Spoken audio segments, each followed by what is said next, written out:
بعد از حمد و ثنا السلام علیکم ورحمۃ اللہ وبرکاتہ۔ عزیز سامعین کرام، آج 2 مئی ہے اور آج مجاہد ملت، غازی ملت، محافظ ختم نبوت مولانا حافظ عبدالستار خان نیازی رحمۃ اللہ علیہ کا یوم وصال کا دن ہے۔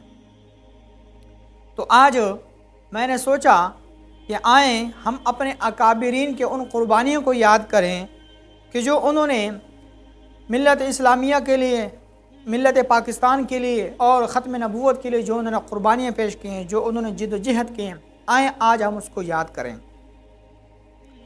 مولانا عبدالستار خان نیازی رحمۃ اللہ علیہ وہ شخصیت تھی کہ جب 27 رمضان المبارک کو آپ عیسیٰ خیل کے ایک چھوٹے سے گاؤں میں پیدا ہوئے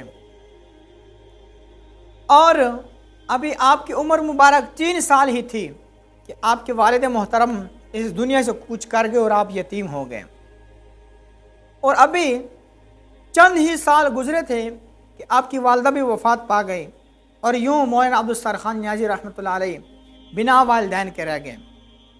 پھر آپ کی پرورش آپ کے دادا جان اور آپ کے نانا جان رحمۃ اللہ علیہ نے کی۔ تاریخ کے اوراق میں اگر مولانا عبدالستار خان نیازی رحمۃ اللہ علیہ کو دیکھا جائے تو آپ ایک عظیم شخصیت تھی، جس کی مثال، جس کی نظیر ہمیں اب تک نہیں ملی۔ آپ کے بارے میں محسن پاکستان ڈاکٹر عبدالقدیر خان رحمۃ اللہ علیہ فرماتے ہیں کہ مولانا عبدالستار خان نیازی رحمۃ اللہ علیہ جیسے اشخاص صدیوں میں ایک بار پیدا ہوتے ہیں، اور آپ فرماتے ہیں کہ میں نے مولانا عبدالستار خان نیازی رحمۃ اللہ علیہ جیسی شخصیت ساری زندگی نہیں دیکھی۔ آپ فرماتے ہیں کہ جس طرح آپ ظاہر میں صاف و شفاف تھے، تو اللہ تبارک و تعالیٰ نے آپ کے باطن کو بھی اس سے کئی گنا زیادہ صاف اور شفاف بنائے رکھا۔ اللہ اکبر۔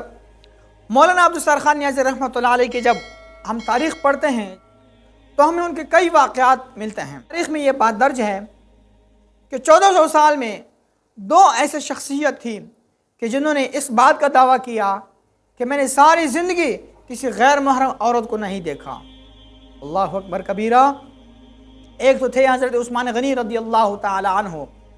آپ برملا یہ اعلان کرتے تھے کہ میں نے ساری زندگی کسی غیر محرم عورت کو نہیں دیکھا۔ اور پھر دوسری شخصیت تھی مولانا عبدالستار خان نیازی رحمۃ اللہ علیہ کہ آپ اس چیز کا برملا اعلان فرماتے تھے۔ آپ فرماتے تھے کہ میں نے ساری زندگی کسی غیر محرم عورت کو نہیں دیکھا۔ اللہ اکبر۔ روایت میں آتا ہے کہ جب آپ کو دفنانے لگے تو آپ کا چہرہ مبارک اتنا روشن تھا، اتنا منور تھا کہ جسے اس بات کے آثار ظاہر ہو رہے تھے کہ حقیقتاً آپ نے کبھی کسی غیر محرم عورت کو نہیں دیکھا۔ اللہ اکبر۔ یہ تھی ان لوگوں کی شان۔ مولانا عبدالستار خان نیازی رحمۃ اللہ علیہ نے ساری زندگی اللہ اور اس کے رسول کے لیے وقف کر دی، اور جب پاکستان بننے لگا تو قیام پاکستان کے لیے جو آپ نے جد و جہد کی، اس کی بھی کوئی نظیر نہیں ملتی۔ قرارداد پاکستان سے پہلے مولانا عبدالستار خان نیازی رحمۃ اللہ علیہ نے خلافت اسکیم ایک چیز بنائی۔ آپ نے اپنے دوست کے ساتھ یہ مشورہ کیا کہ پاکستان کیسے بنے گا، کیسے چلے گا۔ اسی طرح آپ نے ایک پوری کتاب لکھی، پھر آپ نے ایک اسکیم بنائی، اور وہ اسکیم جب آپ نے قائد اعظم محمد علی جناح رحمۃ اللہ علیہ کو دکھائی تو سبحان اللہ، قربان جائیں، قائد اعظم محمد علی جناح رحمۃ اللہ علیہ فرماتے ہیں کہ mister Niazi, your scheme is very hot. اللہ اکبر۔ تو آپ فرمانے لگے کہ اے نیازی صاحب، آپ کی جو اسکیم ہے یہ بڑی آتش فشاں ہے۔ اللہ اکبر۔ تو اس پر مولانا نیازی رحمۃ اللہ علیہ فرمانے لگے because it's his out boiling of my heart. آپ فرمانے لگے وہ اس لیے ہے کیونکہ یہ میرے دل میں جو آگ جل رہی ہے اس کی وجہ سے یہ باتیں میرے منہ سے نکل رہے ہیں۔ سبحان اللہ۔ تاریخ میں اگر دیکھا جائے تو قیام پاکستان کے لیے مولانا عبدالستار خان نیازی رحمۃ اللہ نے جو جد و جہد کی ہے اس کی کوئی نظیر نہیں ملتی۔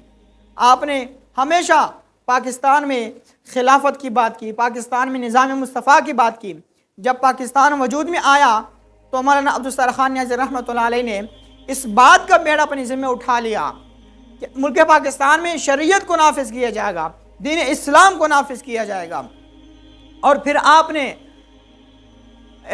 اخبارات شائع کروائے اور پورے ملک میں لوگوں تک اپنی تقاریر سے، اپنے جوش و جذبے تقاریر سے اپنی حق کی آواز لوگوں تک پہنچائی۔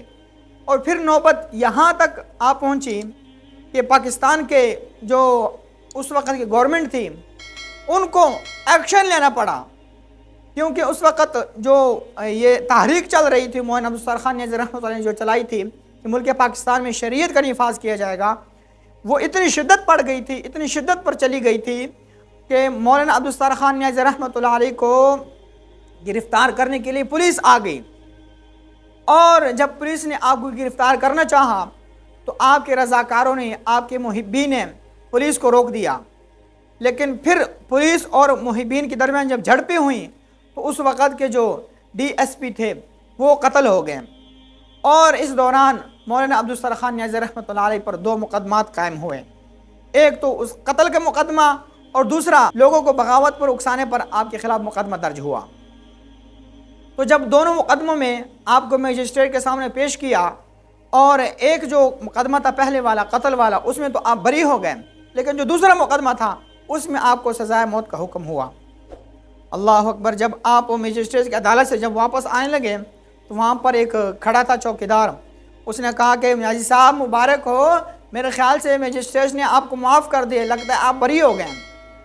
تو نیازی صاحب فرمانے لگے کہ ایسا ہے، میں اس سے بھی آگے چلا گیا ہوں، گویا آپ نے یہ بتایا کہ میں بری نہیں ہوا بلکہ مجھے پھانسی کی سزا ہوئی ہے، لیکن میں اس بات پر فخر کروں گا کہ بروز قیامت والے دن میں نبی پاک علیہ الصلوۃ والسلام کے غلامی میں شمار ہوں گا، اور مرنے کے بعد لوگ مجھے نبی پاک علیہ الصلوۃ والسلام کا عاشق اور اس کا محب بن کر یاد کریں گے۔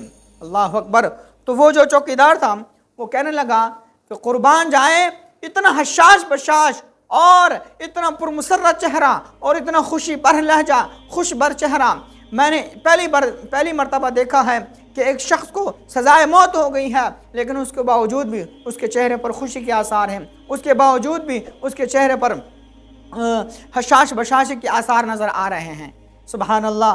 یہ تھے مولانا عبدالستار نیازی رحمۃ اللہ علیہ۔ اور پھر جب ختم نبوت کی باری آئی تو مولانا عبدالستار نیازی رحمۃ اللہ علیہ نے بڑھ چڑھ کر اس میں حصہ لیا۔ آپ نے قادیانیت کے خلاف جو اقدام کیے، آپ نے جو قادیانیت کے خلاف جو اقدام اٹھائے، اس کی کوئی مثال نہیں ملتی، اور پھر ختم نبوت کے لیے جو آپ نے کوششیں کی اس کی کوئی نہیں مثال ملتی۔ ایک مرتبہ مولانا عبدالستار نیازی رحمۃ اللہ علیہ اور مولانا احمد شاہ نورانی رحمۃ اللہ علیہ جب یورپ گئے تو آپ دونوں ایک جزیرے سے گزر رہے تھے، اللہ اکبر کبیرہ۔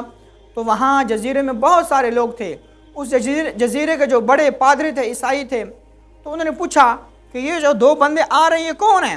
تو وہاں کے لوگوں نے بتایا کہ یہ 2 مسلمانوں کے سربراہ ہیں، اللہ اکبر۔ تو انہوں نے کہا کہ اگر واقعی یہ دونوں مسلمانوں کے سربراہ ہیں پھر دین اسلام ایک سچا مذہب ہے، پھر دین اسلام ایک حقیقی مذہب ہے۔ سبحان اللہ، قربان جائیں۔ آپ کا کردار یہ تھا کہ ملک پاکستان میں رہ کر بھی آپ نے اپنے آپ کو پاکیزہ اور صاف ستھرا رکھا، اور یورپ میں جا کر بھی گندگی اور غلاظت کی جگہ میں جا کر بھی آپ نے اپنے آپ کو ثابت کیا کہ آپ ایک پکے اور سچے دامن کی شخصیت تھی۔ تو عزیز سامعین کرام، میں نے آپ کے سامنے مولانا عبدالستار نیازی رحمۃ اللہ علیہ کے چند باتیں پیش کی ہیں۔ اللہ تبارک و تعالیٰ سے دعا ہے کہ ہم سب کو مولانا عبدالستار نیازی رحمۃ اللہ علیہ کے نقش قدم پر چل کر اپنی زندگیاں بسر کرنے کی توفیق عطا فرمائے، اور اللہ تعالیٰ ان کی قبر کو کروٹ کروٹ جنت نصیب فرمائے، اللہ تعالیٰ ان کی قبر کو روشن و منور فرمائے، اور اللہ تبارک و تعالیٰ ان کی قربانیوں کو اپنی بارگاہ میں قبول و منظور فرمائے۔ وآخر دعوانا ان الحمد للہ رب العالمین۔